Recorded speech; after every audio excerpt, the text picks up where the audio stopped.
তুমি এই প্রশ্ন করেছ, এর জবাব হলো আনা মুহাম্মাদ ইবনে আবদুল্লাহ, আমি হলাম কুরাইশ বংশের আব্দুল্লাহর ছেলে মুহাম্মদ।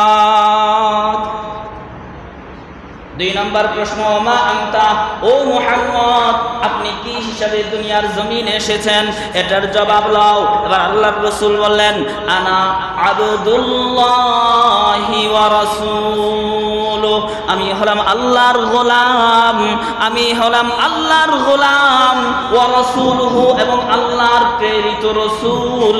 আল্লাহ তাআলা আমাকে রিসালাতের দায়িত্ব দিয়ে দুনিয়ার জমিনে পাঠিয়েছেন।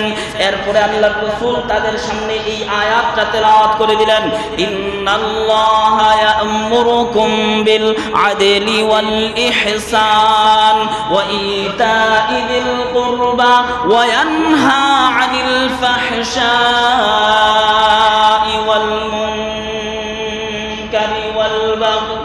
এই আয়াত যখন ওই 2 লোক শুনলো, ওই 2 লোকের কাছে এই আয়াতটা বড় আশ্চর্যান্বিত মনে হলো। যেই মাত্র তাদের কানে এই আয়াতটা পৌঁছলো, বলতেছে ও মুহাম্মদ আপনি কি কথাটা বললেন, আবার বলেন। এবার নবীজি আবার শোনাইলেন, বললেন আবার বলেন, আবার শোনাইলেন। কয়েকবার এইভাবে শোনানোর পরে ওই 2টা লোক এই পূর্ণ আয়াতটা তাদের জেহানের মধ্যে মুখস্থ করে নিল। কোরআনের এই আয়াতটা তাকে মুখস্থ করে চলে গেল। এবার আকসাম ইবনে সাইফি দলপতির কাছে চলে গেল। যাওয়ার পর বলতেছে, ও আমাদের দলপতি, আমরা তো মুহাম্মদের সাথে কথা বলেছি, যাচাই বাছাই করেছি, আরবের মধ্যে সবচেয়ে সম্মানিত, সবচেয়ে উত্তম উৎকৃষ্ট বংশ হলো কুরাইশ বংশ। ওই বংশের মধ্যে সবচেয়ে উৎকৃষ্ট বংশ হলো হাশিমি বংশ। ওই বংশের জন্মগত নামক মানুষটা, আবার সেই মানুষটা আমাদের কাছে এমন একটা আয়াত তেলাওয়াত করেছে যেই আয়াতের কথাগুলো আমরা আমাদের এলাকায় বারবার শুনেছি। বলে আকসাম ইবনে সাইফি বলতেছে সেই আয়াতটা কি, আমাকেও শোনাও।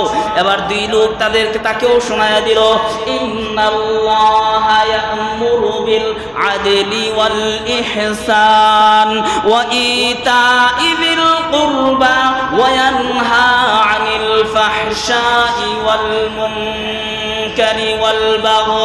এবার আকসাম ইবনে সাইফি এই আয়াত শোনার পর বলতেছে, ও আমার জাতি, তোমরা জানো কি এই আয়াত শুনে মনে হয় এটা কোনো সাধারণ কোনো ধর্ম নয়।